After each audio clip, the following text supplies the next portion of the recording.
हमारा अगला श्लोक है, येषां न विद्या न तपो न दानं ज्ञानं न शीलं न गुणो न धर्मः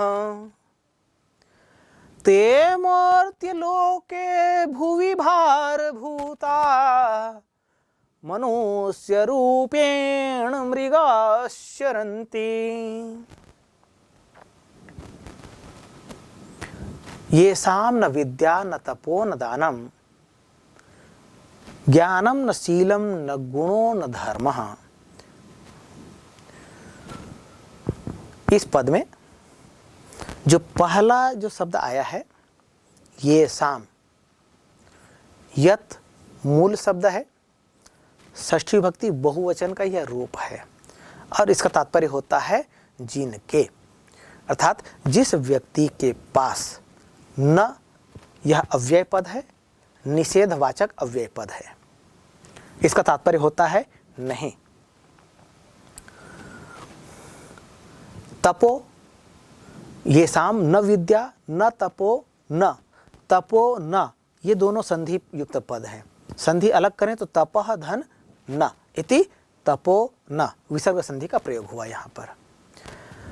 इसी तरह से मृगाश्चरन्ति, यह जो पद आया है मृगाः धन चरन्ति, यहां भी विसर्ग संधि का प्रयोग हुआ है। तो ये शाम न विद्या, जिनके पास विद्या नहीं है, न तपो न तप है, न दानम न दान है, ज्ञानम न और ज्ञान भी नहीं है, शीलम गुणो न धर्मः, शील भी नहीं है, गुण भी नहीं है और धर्म भी नहीं है। अर्थात ऐसा व्यक्ति जिसके पास न तो विद्या है, न वह तपस्या करता है, न कभी दान करता है, न कभी ज्ञानार्जन करता है, न शील अर्थात व्यवहार का पालन करता है, न उसके पास कोई गुण है और न ही वो किसी धर्म का पालन करता है। तो ऐसा जो व्यक्ति है वो कैसा है उसके बारे में बताया गया है। ते मर्त्य लोके, तो ऐसा व्यक्ति जिसके पास न विद्या है, न तप है, न दान है, न ज्ञान है, न शील है, न गुण है, न धर्म है, वे मर्त्य लोके अर्थात मृत्यु लोक में, इस संसार में, भूवि भूमि में अर्थात पृथ्वी पर, भारभूताः भार के समान हैं। अर्थात कोई व्यक्ति है जिसके पास न विद्या है, न तप है, न दान है, न शील है, न गुण है, न धर्म है, वो व्यक्ति मृत्यु लोक में इस धरती पर भारभूताः भार के समान हैं। वह व्यक्ति दिखता जरूर है मनुष्य जैसा, मनुष्य है भी, लेकिन वो कैसा मनुष्य है उसके बारे में बताया जा रहा है। कहा गया मनुष्य रूपेण मृगाश्चरन्ति, वह दिखता मनुष्य है भी मनुष्य, लेकिन मनुष्य के रूप में वह मृगाश्चरन्ति पशु की तरह विचरण करने वाला है। जिस तरह से धरती पर विभिन्न पशु विचरण करते हैं, उसी तरह से गुणों से विहीन व्यक्ति उस पशु के समान होता है और पशु जैसे विचरण करता है, वैसा ही वह व्यक्ति भी धरती पर विचरण करता है। इसलिए कहा गया ये शाम न विद्या न तपो न दानम ज्ञानम न शीलम गुणो न धर्मः। अर्थात यदि हमें उस पशुता से मनुष्यत्व की ओर आना है, हमें मनुष्य बनना है, तो हमें विद्या अर्जित करना चाहिए, हमें तप करना चाहिए, हमें दान आदि धर्म का पालन करना चाहिए, ज्ञान का अर्जन करना चाहिए, हमें व्यवहारशील बनना चाहिए, हमें गुणों के ग्राहक बनना चाहिए और धर्म का पालन करना चाहिए। कौन से धर्म का? मानवता के धर्म का पालन करना चाहिए। तो यदि हम ऐसा करते हैं तब सही अर्थ में मनुष्य कहलाने के अधिकारी हैं, अन्यथा हम इस धरती पर जैसे पशु विचरण करते हैं उसी तरह से मनुष्य होते हुए भी पशु के समान विचरण करने वाले प्राणी ही कहे जाएंगे। प्यारे बच्चों, अभी हम ये जो श्लोक देख रहे हैं, आइए इसका अर्थ देखते हैं। ये साम न विद्या, जिनके पास न विद्या है, न तपो न तप है, न दानम न दान है, ज्ञानम न शीलम गुणो न धर्म। ज्ञान, उत्तम चरित्र, गुण और धर्म भी नहीं है। ते मर्त्य लोके, वे इस मृत्यु लोक में भूमि पर, धरती पर भारभूता, भार स्वरूप हैं और मनुष्य रूपेण, मनुष्य के रूप में मृगास चरन्ति, पशु के समान विचरण करते हैं। अर्थात यदि हमें मनुष्यत्व को धारण करना है, मनुष्यत्व को प्राप्त करना है, तो हमें विद्या होना चाहिए। जितने गुण यहाँ बताए गए हैं, जैसे विद्या है, तप है, दान है, ज्ञान है, शील है, गुण है, धर्म है, इनमें से ये सभी हों तो अच्छी बात है, सभी ना हो तो कुछ हो, तब हम मनुष्य कहला सकते हैं। और यदि इनमें से कोई भी नहीं है, तब निश्चित रूप से हम मनुष्य कहलाने के अधिकारी नहीं हैं। हम मनुष्य तो रहेंगे, मनुष्य जैसे दिखेंगे, लेकिन हम मनुष्य नहीं कहला सकते। ऐसे में हम जो हैं वो पशु के समान हो जाएंगे, ऐसा ये कहा गया है। श्लोक में आप देखें, ये साम जो पद आया है, यह जो पद है, यत शब्द है, षष्ठी विभक्ति बहुवचन का यह रूप है। शीलम कहा गया है, शीलम का तात्पर्य होता है व्यवहार। धर्म, प्रश्न पूछा जा सकता है, धर्म इति पदस्य विलोम पदम लिखत, अर्थात धर्म इस पद का विलोम पद लिखिए। तो धर्म इति पदस्य विलोम पदम अस्ति अधर्मः। ते मर्त्यलोके भुवि भारभूता। ध्यान दीजिएगा, यहाँ पर यह जो ते शब्द आया है, ये बहुत महत्वपूर्ण शब्द है। इस शब्द के अनेक अर्थ होते हैं, अनेक रूपों में इसका प्रयोग होता है। ते, यह तद शब्द है, तद का मतलब होता है वह, और इसका रूप जो है तीनों लिंगों में बनता है। स्त्रीलिंग में पुल्लिंग, स्त्रीलिंग और नपुंसक लिंग, तीनों लिंगों में तद शब्द के रूप बनते हैं। और तीनों लिंगों में बनने वाले रूपों में ते शब्द का प्रयोग होता है। तद का पुल्लिंग में रूप होता है सह तौ ते, सह तौ ते। तो ते जो है तद शब्द का पुल्लिंग रूप, प्रथम विभक्ति बहुवचन का यह रूप है। और इसका तात्पर्य होता है, सह का मतलब होता है वह, और तौ का मतलब होता है वे दोनों, और ते का मतलब होता है वे सब। कहाँ? पुल्लिंग में। इसी तरह से स्त्रीलिंग में देखते हैं, तद शब्द है, इसका तात्पर्य होता है वह, और सर्वनाम शब्द है तद। तो तद शब्द का स्त्रीलिंग में रूप बनता है सा ते ताह, ताम ते ताह। तो प्रथमा विभक्ति और द्वितीय विभक्ति द्विवचन में ते यह रूप आया है।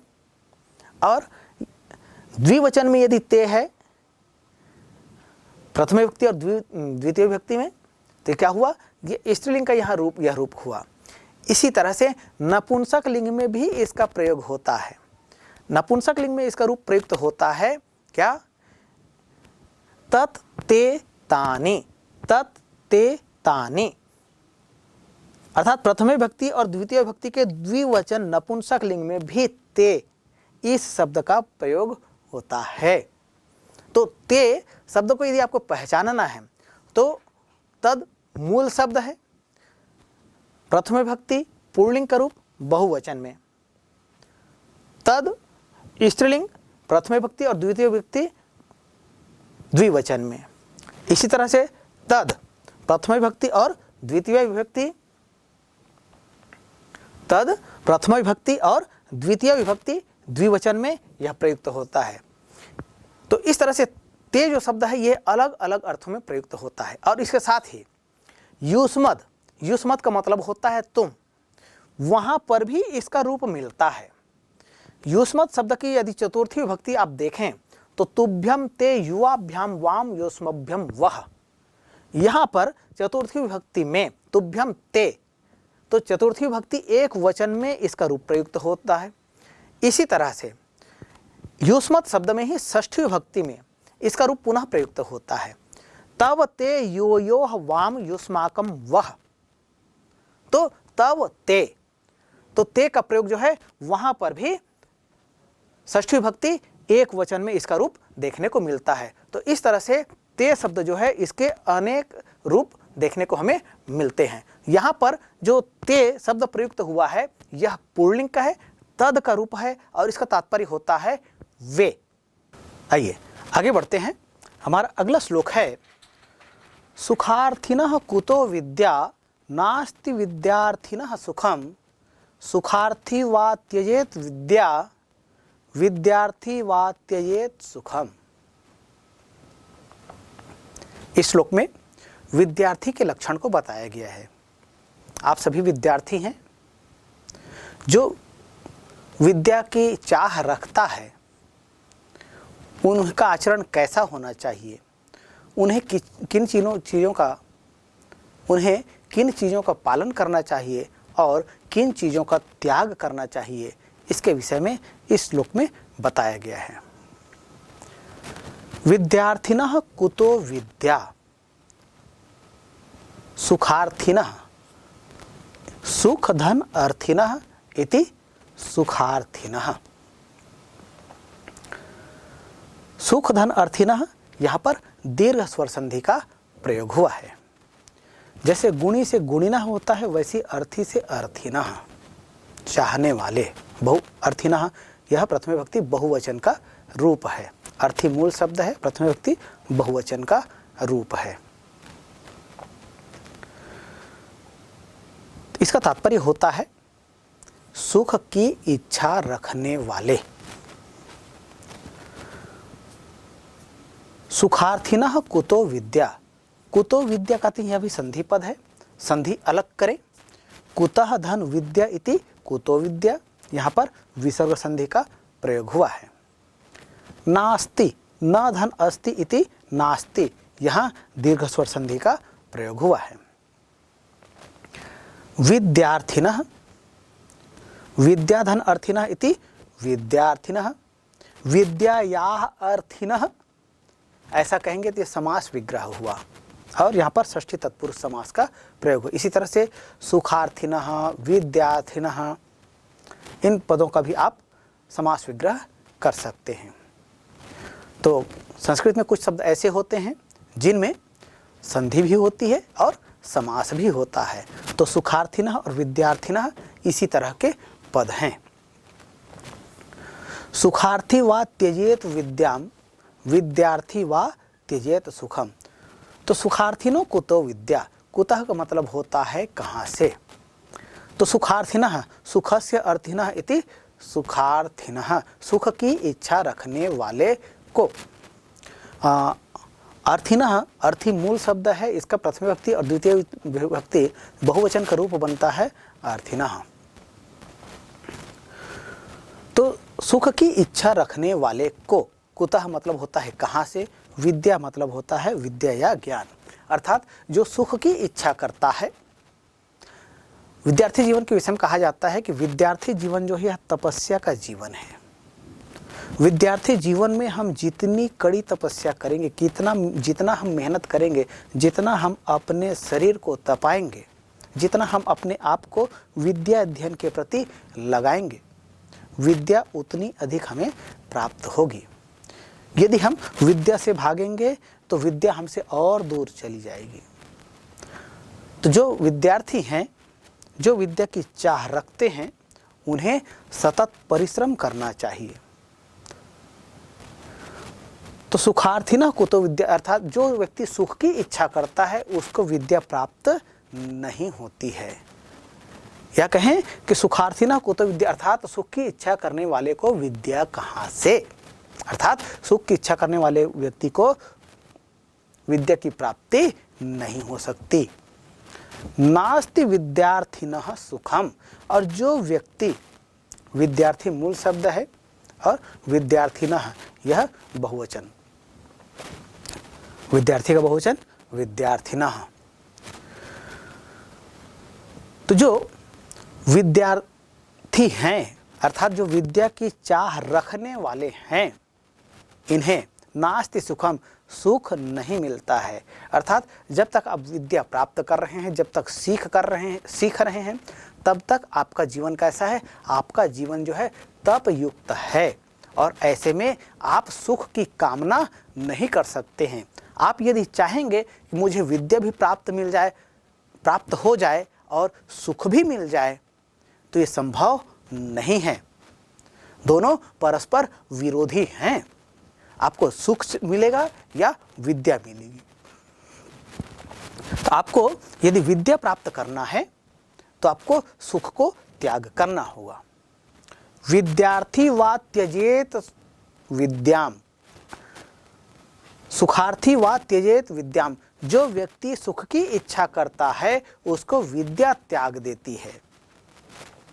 इसी तरह से विद्यार्थी वा त्यजेत सुखम, और जो विद्यार्थी होता है वह अर्थात विद्या को जो चाह करता है, विद्या को प्राप्त करने की जिनमें प्रबल इच्छा हो, वह अपने सुखों को त्याग देता है। इसलिए कहा गया विद्यार्थी वा त्यजेत सुखम, विद्यार्थी जो है वह अपने सुखों को त्याग देता है। तो सुखार्थिनः, विद्यार्थिनः, ये दो पद ऐसे पद हैं जिनमें संधि भी है और समास भी है, तो दोनों आपको पृथक करने के लिए परीक्षा में पूछा जा सकता है। आइए श्लोक का अर्थ समझते हैं। विद्यार्थिनः कुतो विद्या नास्ति विद्यार्थिनः सुखम, तात्पर्य होता है सुख चाहने वाले को विद्या कहाँ और सुख चाहने अर्थात सुख चाहने वाले को विद्या की प्राप्ति नहीं होती है। इसलिए सुख चाहने वाला अर्थात विद्यार्थी विद्या का नास्ति विद्यार्थिनः सुखम, और जो विद्या की चाह रखने वाला होता है वो सुख को त्याग देता है। अर्थात आपको सुख मिलेगा या विद्या मिलेगी, दोनों एक साथ नहीं मिल सकते हैं। सुखार्थी जो होता है उसको विद्या त्याग देती है और जो विद्यार्थी होता है वह अपने सुखों को त्याग देता है, तब वह सफल विद्यार्थी बन पाता है और इस तरह से वह विद्या को प्राप्त कर ज्ञानवान बन पाता है। तो यहाँ पर जो सुख की चाह रखने वाले हैं उनके विषय में और जो विद्या की चाह रखने वाले हैं उनके विषय में श्लोक में बताया गया है। परीक्षा में प्रश्न पूछा जा सकता है कि यह जो श्लोक है, इस श्लोक में अव्यय पद कौन सा है। विद्यार्थिनः कुतो विद्या नास्ति विद्यार्थिनः सुखम, विद्या सुखार्थी वा त्यजेत विद्याम विद्यार्थी वा त्यजेत सुखम अस्मिन् श्लोके अव्यय पदम चिनुत। अर्थात यह जो श्लोक है इसमें जितने अव्यय पद आए हैं इनको चुन करके हमें लिखना है। तो आपको देखना होगा कि अव्यय पद कौन कौन से हैं। जैसे न नास्ति के साथ मिला हुआ है तो न क्या है, यह अव्यय पद है, निषेधवाचक अव्यय पद है। और इसी तरह से वा का तात्पर्य होता है अथवा या। तो यह भी क्या है, यह संयोजक अव्यय पद है। तो न भी अव्यय है और वा भी अव्यय पद है। तो इस तरह से इन अव्यय पदों को आप चुनकर निकाल लीजिए, मैं अलग कर दीजिए। तो अव्यय पदों की इस तरह से आप पहचान कर इन्हें अलग कर सकते हैं। इसी तरह से श्लोक में त्यजेत यह क्रियापद प्रयुक्त हुआ है और इसका अर्थ होता है त्याग करना या छोड़ना। कभी कभी इससे संबंधित प्रश्न पूछा जा सकता है। जैसे मुंचेत इति क्रियापदस्य पर्याय पदम अस्मिन् श्लोके किम पदम प्रयुक्तम। जैसे आप हिंदी आदि भाषाओं में पर्याय और विलोम पद पढ़ते हैं, इसी तरह से संस्कृत में भी विलोम एवं पर्याय पद हैं, न केवल शब्दों के अपितु क्रियाओं के भी हैं। तो जैसे यहाँ पर मुंचेत यह जो क्रियापद है इसका पर्याय कौन सा इस श्लोक में प्रयुक्त हुआ, यह पूछा गया है। तो मुंचेत इति क्रियापदस्य पर्याय पदम अस्मिन् श्लोके प्रयुक्त पदम अस्ति त्यजेत। मुंचेत मतलब ही छोड़ना होता है और त्यजेत का मतलब भी क्या होता है, छोड़ना या त्यागना होता है। इसलिए मुंचेत का पर्याय क्या हुआ, त्यजेत। इसी तरह से दुःखम इति पदस्य विपर्यय पदम अस्मिन् श्लोके किम पदम प्रयुक्तम, अर्थात सुख दुख का विलोम पद इस श्लोक में कौन सा पद प्रयुक्त हुआ है। तो सुखम इति पदस्य दुखम इति पदस्य पर्याय रूपेण अस्मिन् श्लोके प्रयुक्तम, अर्थात सुख जो है दुख के पर्याय के रूप में इस श्लोक में प्रयुक्त हुआ है, ऐसा आप उत्तर दे सकते हैं। प्यारे बच्चों ध्यान दीजिएगा, श्लोक से संबंधित तरह तरह के प्रश्न पूछे जाते हैं। श्लोक का भावार्थ पूछा जा सकता है, अर्थ पूछा जा सकता है, या किसी पद विशेष को पहचानने के लिए कहा जा सकता है, अव्यय पदों को चिन्हांकित करने के लिए कहा जा सकता है, या किसी शब्द के विलोम या पर्याय पद को पहचानने के लिए कहा जा सकता है। इसी तरह से यह भी कहा जा सकता है कि अस्मिन् श्लोके प्रयुक्त क्रियापदम चिनुत, अर्थात इस पद में इस श्लोक में जो क्रियापद प्रयुक्त हुआ है उसका चयन करें। तो अस्मिन् श्लोके प्रयुक्त क्रियापदम अस्ति त्यजेत, छोड़ देना चाहिए। कभी कभी त्यजेत ये क्रिया जो पद है इसका आपको पहचान करने के लिए भी पूछा जा सकता है, तो इसके लिए भी आपको तैयार रहना है। तो आप सभी अपने जो विभिन्न शब्द हैं, शब्दों के जो रूप हैं, इनकी भली भांति जानकारियाँ रखिए, और साथ ही जो विभिन्न धातुएं हैं उन धातुओं के रूपों का भी, जो विभिन्न रूप लकारों में जिनके रूप चलते हैं, इसकी भी आप तैयारी रखें। तो निश्चित रूप से इस तरह के जो प्रश्न पूछे जाते हैं इनके उत्तर आप भली भांति दे सकते हैं। आइए आगे बढ़ते हैं, हमारा अगला श्लोक है, आइए आगे बढ़ते हैं, हमारा अगला श्लोक है सुखार्थिनः कुतो विद्या नास्ति विद्यार्थिनः सुखम, सुखार्थी वा त्यजेत विद्या विद्यार्थी वा त्यजेत सुखम। इस श्लोक में विद्यार्थी के लक्षण को बताया गया है। आप सभी विद्यार्थी हैं, जो विद्या की चाह रखता है उनका आचरण कैसा होना चाहिए, उन्हें किन चीज़ों का पालन करना चाहिए और किन चीज़ों का त्याग करना चाहिए, इसके विषय में इस श्लोक में बताया गया है।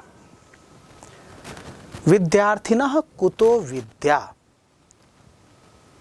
सुखार्थिनः, सुख धन अर्थिनः इति सुखार्थिनः। सुख धन अर्थिनः, यहाँ पर दीर्घ स्वर संधि का प्रयोग हुआ है। जैसे गुणी से गुणिनः होता है, वैसे अर्थी से अर्थिनः, चाहने वाले। अर्थिनः यह प्रथम विभक्ति बहुवचन का रूप है। अर्थी मूल शब्द है, प्रथम विभक्ति बहुवचन का रूप है। इसका तात्पर्य होता है सुख की इच्छा रखने वाले। सुखार्थिनः कुतो विद्या, कुतो विद्या कहते हैं, यह भी संधि पद है, संधि अलग करें। कुतः धन विद्या इति कुतो विद्या, यहाँ पर विसर्ग संधि का प्रयोग हुआ है। नास्ति, न धन अस्ति इति नास्ति, यहाँ दीर्घ स्वर संधि का प्रयोग हुआ है। विद्यार्थिनः, विद्याधन अर्थिनः इति विद्यार्थिनः, विद्यायाः अर्थिनः, ऐसा कहेंगे तो ये समास विग्रह हुआ और यहाँ पर षष्ठी तत्पुरुष समास का प्रयोग हो। इसी तरह से सुखार्थिनः, विद्यार्थिनः, इन पदों का भी आप समास विग्रह कर सकते हैं। तो संस्कृत में कुछ शब्द ऐसे होते हैं जिनमें संधि भी होती है और समास भी होता है। तो सुखार्थिनः और विद्यार्थिनः इसी तरह के पद हैं।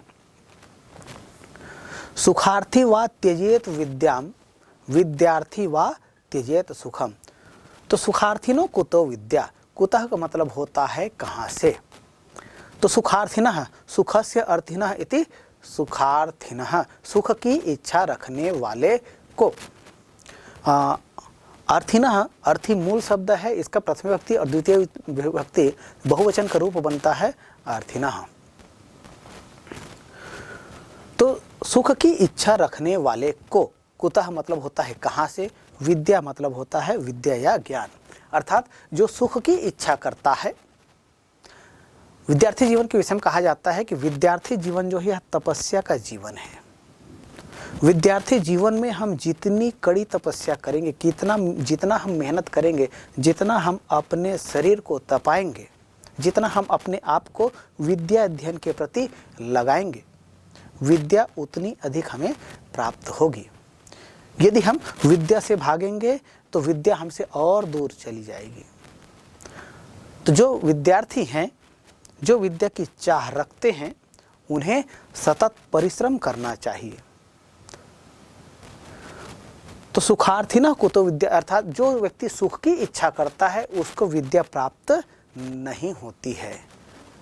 या कहें कि सुखार्थिनः कुतो विद्या, अर्थात सुख की इच्छा करने वाले को विद्या कहाँ से, अर्थात सुख की इच्छा करने वाले व्यक्ति को विद्या की प्राप्ति नहीं हो सकती।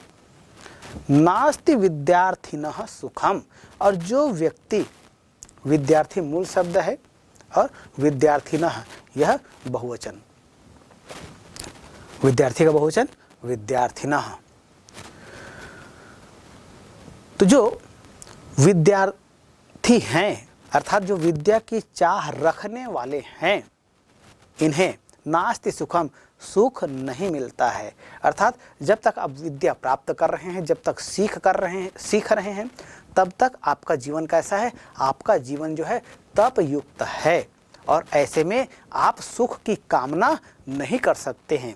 आप यदि चाहेंगे कि मुझे विद्या भी प्राप्त हो जाए और सुख भी मिल जाए, तो ये संभव नहीं है। दोनों परस्पर विरोधी हैं। आपको सुख मिलेगा या विद्या मिलेगी। तो आपको यदि विद्या प्राप्त करना है तो आपको सुख को त्याग करना होगा। विद्यार्थी वा त्यजेत विद्याम, सुखार्थी वा त्यजेत विद्याम, जो व्यक्ति सुख की इच्छा करता है उसको विद्या त्याग देती है। इसी तरह से विद्यार्थी वा त्यजेत सुखम, और जो विद्यार्थी होता है वह, अर्थात विद्या को जो चाह करता है, विद्या को प्राप्त करने की जिनमें प्रबल इच्छा हो, वह अपने सुखों को त्याग देता है। इसलिए कहा गया विद्यार्थी वा त्यजेत सुखम, विद्यार्थी जो है वह अपने सुखों को त्याग देता है। तो सुखार्थिनः, विद्यार्थिनः, ये दो पद ऐसे पद हैं जिनमें संधि भी है और समास भी है। तो दोनों आपको पृथक करने के लिए परीक्षा में पूछा जा सकता है। आइए श्लोक का अर्थ समझते हैं।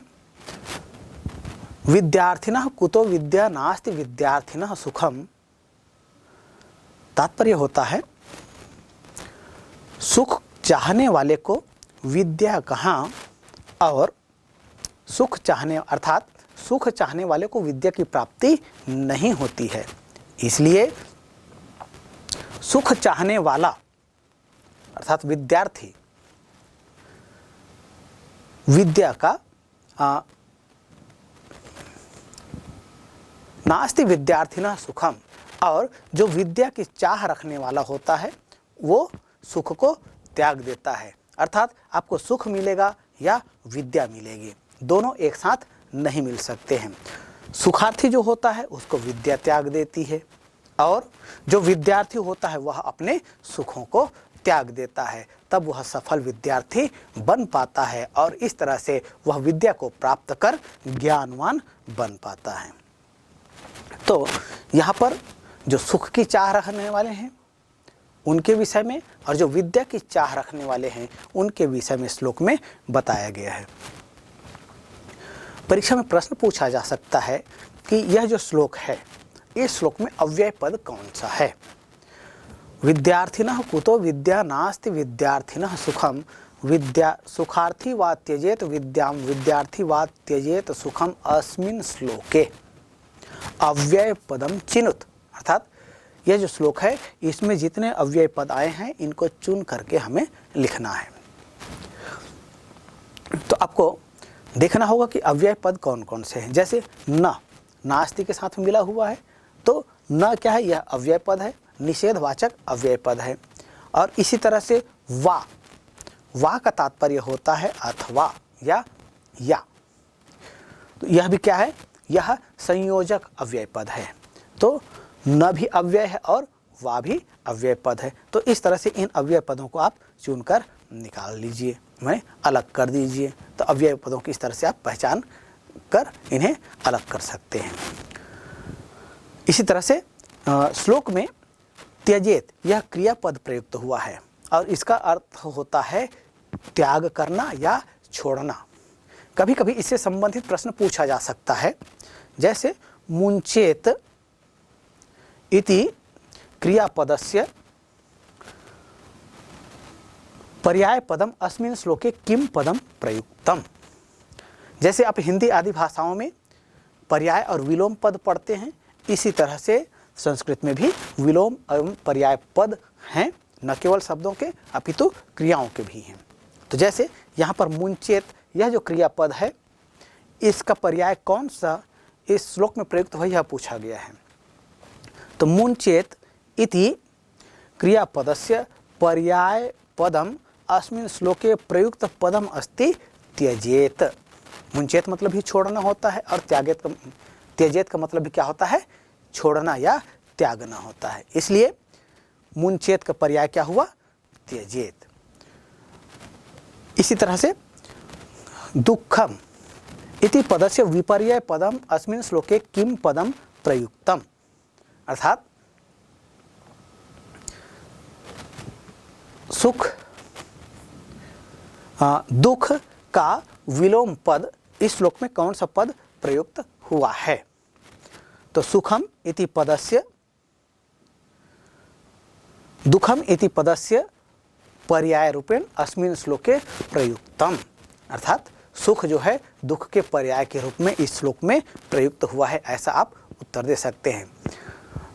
प्यारे बच्चों ध्यान दीजिएगा, श्लोक से संबंधित तरह तरह के प्रश्न पूछे जाते हैं।